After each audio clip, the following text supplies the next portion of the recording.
బాగున్నప్పుడు తామే అని చెప్పుకోవడం, తీరా కేసుల వరకు రాగానే మాకేం సంబంధం, అధికారులు కదా చూసుకోవాల్సింది అని రాగం. అంటే క్రెడిట్ ఉంటే మొత్తం తమకే రావాలి, బ్లేమ్ ఏదైనా ఉంటే అది అధికారుల మీదకు నెట్టేయాలి అన్నట్టుంది తెలంగాణ మాజీ సీఎం కేసీఆర్, మాజీ మంత్రి కేటీఆర్ల తీరు. దానికి సంబంధించిన బ్రేకింగ్ న్యూస్ ఇప్పుడు మనం చూస్తున్నాం. ఇద్దరు ఇప్పుడు అదే మోడల్ ఫాలో అవుతున్నారు. తెలంగాణలో అత్యంత వివాదాస్పద కాళేశ్వరం ప్రాజెక్టుకు తానే రక్తాన్ని రగరించి చెమటోడ్చి డిజైన్లు చేసినట్టు కేసీఆర్ మీడియా సమావేశాలతో పాటు పలు బహిరంగ వేదికల మీద చెప్పుకున్నారు.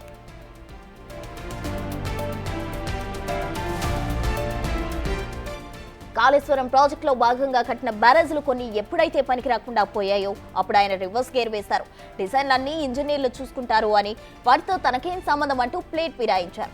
ఇప్పుడు తండ్రి బాటలోనే తనయుడు కేటీఆర్ కూడా పయనిస్తున్నారు. ప్రస్తుతం తెలంగాణలో హాట్ టాపిక్ గా మారిన అంశం ఫార్ములా ఈ రేస్ కాస్ట్. దీనికి సంబంధించి కొద్ది రోజుల క్రితమే ఫార్ములా ఈ రేస్ వ్యవహారం అంతా తన ఆదేశాల ప్రకారమే జరిగిందని, ఇందులో ఎలాంటి పొరపాట్లు లేవు అన్నారు కేటీఆర్. తాను చెప్పినట్టే అధికారులు చేశారని, అధికారులకు దీంతో ఎలాంటి సంబంధం లేదన్నారు. కానీ ఈ మాటలు చెప్పిన కొద్ది రోజుల్లోనే కేటీఆర్ ప్లేట్ ఫిరాయించారు. ఫార్ములా ఈ రేస్ వ్యవహారంలో ఏదైనా నిబంధనల ఉల్లంఘన ఉంటే అది అధికారులు చూసుకోవాలి, కానీ మంత్రిగా ఉన్న తనకేం సంబంధం అంటూ కోర్టులో దాఖలు చేసిన రిప్లై అఫిడవిట్ లో పేర్కొన్నారు. ఎన్నికల కోడ్ వచ్చిన తర్వాత అసలు తనకెలాంటి అధికారాలు ఉండవని, అలాంటప్పుడు ఈ విషయంలో తన పాత్ర ఏముంటుందని పేర్కొన్నారు. అధికారులు తప్పేం లేదు, అంతా తాను చెప్పినట్టే చేశారు అని మొదట కేటీఆర్ ప్రకటించారు. ఇప్పుడు కోర్టు దగ్గరకు వచ్చేటప్పటికి నిబంధనల ఉల్లంఘనతో తనకు ఏ మాత్రం సంబంధం లేదని చెప్పడం అధికార వర్గాల్లో హాట్ టాపిక్ గా మారింది. ఫార్ములా ఈ రేస్ కేసు విషయంలో ఇప్పటికే కేసు నమోదు చేసిన ఈడీ ఇటీవల మంత్రి కేటీఆర్ కు నోటీసులు జారీ చేసింది. జనవరి 7న తమ ముందు హాజరు కావాలని ఆదేశించింది. కేటీఆర్ తో పాటు ఐఏఎస్ అధికారి అరవింద్ కుమార్, హెచ్ఎండిఏ మాజీ చీఫ్ ఇంజనీర్ బిఎల్ఎన్ రెడ్డికి కూడా ఈడీ నోటీసులు ఇచ్చింది. వీళ్ళు జనవరి 2, 3 తేదీల్లో హాజరు కావాలని ఈడీ ఆదేశించింది. దీంతో కేటీఆర్ ఒకవైపు రాష్ట్ర ప్రభుత్వం పెట్టిన కేసుతో పాటు ఈడీ కేసును కూడా ఎదుర్కోవాల్సి ఉంటుంది.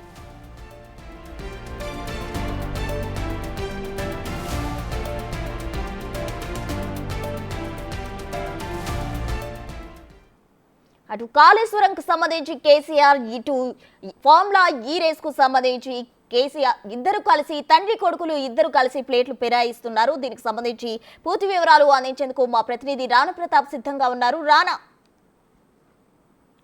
అధికారంలో ఉన్నప్పుడు కేసీఆర్ కానీ కేటీఆర్ కానీ వారు చెప్పినటువంటి మాటలకి అధికారం పోయిన తర్వాత కేసులు ఎదుర్కొంటున్నప్పుడు, ఆరోపణలు ఎదుర్కొంటున్నప్పుడు వారి వర్షన్కి చాలా తేడా అనేది కనపడుతుంది. చాలా క్లారిటీ అనేది కూడా మనకు కనపడుతున్నటువంటి నేపథ్యం కనపడుతుంది. అధికారంలో ఉన్నప్పుడు కాళేశ్వరాన్ని ప్రపంచంలో ఇటువంటి ప్రాజెక్టే ఉండదు, అంత తక్కువ వ్యయంతోనే పెద్ద స్థాయిలో కూడా మేము 1 కోటి ఎకరాలకు నీళ్లు అందించే విధంగా కూడా అతిపెద్ద ప్రాజెక్ట్ని మేము చేపట్టుకున్నాం. దీని వెనకాల డిజైన్తో పాటు ఇంజనీరింగ్ వరకు ప్రతి ఒక్కటి కూడా రోజుల తరబడి కూర్చొని నేను డిజైన్ చేపించి మొత్తం నేను చేశానని చెప్పినటువంటి కేసీఆర్ ఎప్పుడైతే ఈ కాళేశ్వరం సంబంధించిన మేడిగడ్డ ఈ పిల్లర్స్ కుంగుబాటు జరిగినప్పుడు పెద్ద ఎత్తున కూడా దేశవ్యాప్తంగా దీనిపైన విమర్శలు వచ్చాయి. ముఖ్యంగా కాళేశ్వరంలో 1,00,000 కోట్ల రూపాయల వరకు కూడా అవినీతి జరిగింది, ఇట్లా బుగ్గిబాలి చేశారనేది కూడా, ఇప్పుడు పిల్లర్లు కూడా ఏకంగా కొట్టుకుపోతున్నాయి అనేది కూడా అనేక ఆరోపణలు వచ్చినాయి. దాని మీద ఒక ఎంక్వైరీ కూడా నడుస్తుంది, విజిలెన్స్ ఎంక్వైరీ కూడా నడుస్తున్నటువంటి నేపథ్యంలో ఇప్పుడు సడన్గా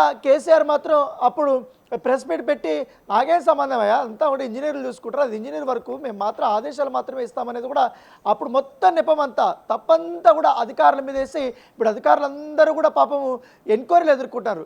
ఏదైతే విజిలెన్స్ ఎంక్వైరీ ఎదుర్కొంటున్నారు, ఇప్పుడు సపరేట్గా కూడా వీళ్ళందరూ కూడా రోజుకు ఒకసారి కాళేశ్వరం సంబంధించిన అంశంలో ప్రతి ఒక్కరు అప్పుడు ఎవరెవరైతే అతిపెద్ద అధికారులు ఉన్నారో వాళ్ళందరూ కూడా ఏఎన్సీ ఆఫీస్లో కూడా వాళ్ళు ఎంక్వైరీ ఎదుర్కొంటున్న నేపథ్యం అయితే కనపడుతుంది.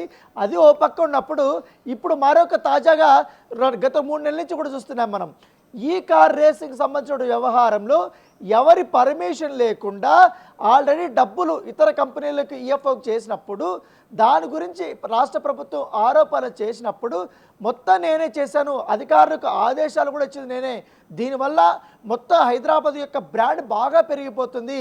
ఎందుకంటే ఈ కార్ రేసింగ్ కేవలం కొన్ని ప్లేసెస్ మాత్రమే వారు నిర్వహించుకోవడానికి అవకాశం ఇస్తారు. అలాంటిది హైదరాబాద్లో మనకు అవకాశం వచ్చింది, దాన్ని కాపాడుకోవాల్సిన బాధ్యత నాది, పైగా ఆ బ్రాండింగ్ నేనే కాపాడాను, అందుకే నేను 55 కోట్ల రూపాయల వరకు కూడా రిలీజ్ చేయమని ఆర్డర్లు ఇచ్చాననేసి కూడా చాలా గొప్పలు పెట్టాడు. ఎందుకంటే ప్రెస్ మీట్లు పెట్టి మరి ఆయన కాంగ్రెస్ ప్రభుత్వం పైన విమర్శలు చేశారు. అవును, నేను ఆ మాత్రం బ్రాండ్ ఇమేజ్ పెంచకూడదా, అందుకే ఆదేశాలు ఇచ్చాననేసి కూడా అంత ప్రగల్భాలు పరికినటువంటి కేటీఆర్ మొన్న ఈ కార్ రేసింగ్ సంబంధించిన విషయంలో హైకోర్టులో అఫిడవిట్లో మాత్రం చాలా కీలకమైన అంశాలు ఆయన పొందుపరిచారు. అసలు నాకు సంబంధమే లేదు, అంత అధికారులు చూసుకున్నారు అనేది ప్లేట్ ఫిరాయించేశారు. సో మళ్ళీ కూడా అధికారులు బలిపశువులు చేస్తున్నారు. అక్కడేమో కాళేశ్వరంలో చాలా పెద్ద పెద్ద పేరు మోసినటువంటి చీఫ్ ఇంజనీర్ కానీ ఇంజనీర్లు కానీ అందరూ కూడా ఆరోపణలు ఎదుర్కొని అధికారుల చుట్టూ తిరుగుతున్నారు.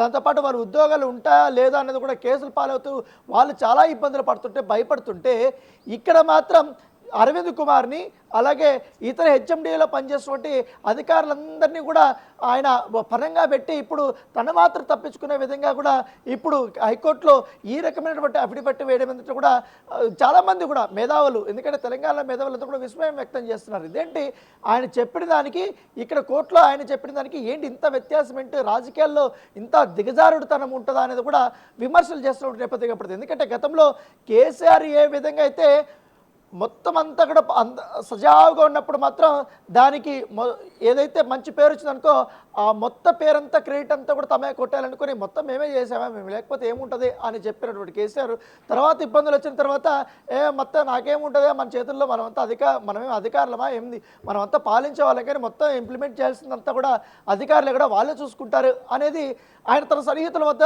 చాలా కేర్లెస్గా చెప్పేసినటువంటి సందర్భాలు ఆయనకు సంబంధించిన వ్యక్తులు బయట బాహటంగా చాలామంది ఆఫ్ ద రికార్డ్లో చెప్తున్నటువంటి నేపథ్యం కాబట్టి ఇప్పుడు కేటీఆర్ కూడా సేమ్ కేసీఆర్ అట్లా చెప్తున్నారో తప్పించుకునే ధోరణిలో హైదరాబాద్ బ్రాండ్ ఇమేజ్ నేను బాగా పెంచేస్తాను, పెద్ద ఎత్తున కూడా నేను ఐటీ కంపెనీలు తెచ్చేస్తాను, అవి తెచ్చేసాను, దాంతోపాటు ఈ ఫార్ములా కూడా నేనే తీసుకొచ్చానని చెప్పినటువంటి వ్యక్తి ఇప్పుడు ఆరోపణలు రాగానే నాకు అసలు సంబంధం లేదు, మొత్తం అధికారులే చూసుకున్నారు, అసలు వాళ్ళు చేసిన తప్పుకి నన్ను ఎట్లా బలిపశు చేస్తారు, నా మీద ఎట్లా కేసులు పెడతారు, ఇదంతా కూడా రాజకీయ కక్ష అంటూ కూడా ఆయన ఆరోపణలు చేయడం పట్ల ఇట్లు అధికారులు కూడా చాలా విమర్శలు కూడా చేస్తున్నారు.